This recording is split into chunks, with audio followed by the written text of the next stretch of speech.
Welcome to Lulu TV Fun Cartoon Stories. Every day like, comment, subscribe now and join our family. एक छोटे से गांव में रामदास नाम का किसान रहता था। उसके दो बेटे थे, मोहन और सोहन। दोनों की शादी हो चुकी थी।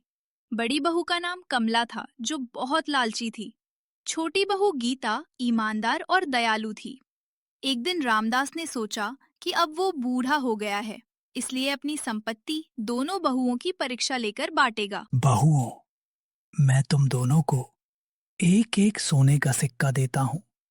देखता हूँ कि तुम इसका सबसे अच्छा उपयोग कैसे करती हो। वाह!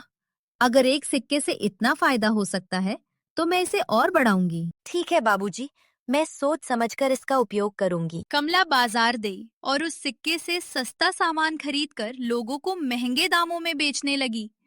उसने खूब पैसा कमाया, लेकिन कई लोगों को धोखा भी दिया।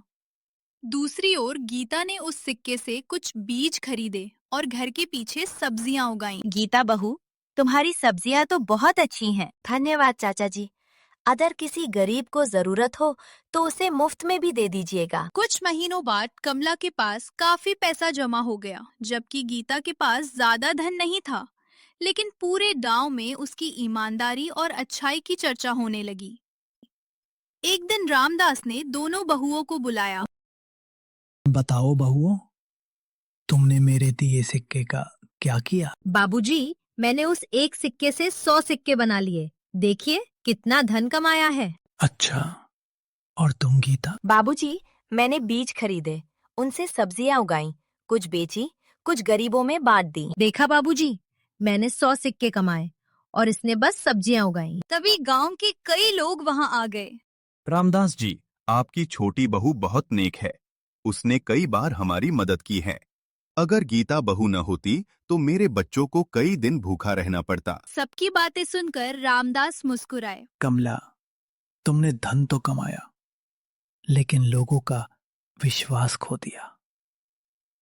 और गीता, तुमने कम धन कमाया, लेकिन लोगों का प्यार और सम्मान जीता। यही सबसे बड़ी दौलत है। बाबूजी, मुझसे गलती हो गई। मैंने सिर्फ पैसे के बारे में सोचा। दीदी, अभी भी देर नहीं हुई। अच्छे काम शुरू कीजिए, सब आपको भी प्यार करेंगे। कमला को अपनी गलती का एहसास हो गया। उसने लोगों से माफी मांगी और ईमानदारी से काम करना शुरू कर दिया। रामदास ने अपनी संपत्ति दोनों बेटों में बराबर बांट दी, लेकिन पूरे गांव में गीता की ईमानदारी की मिसाल दी जाने लगी। धन से बड़ा इंसान का चरित्र और ईमानदारी होती है। लालच कुछ समय का फायदा देता है, लेकिन ईमानदारी जीवन भर सम्मान दिलाती है।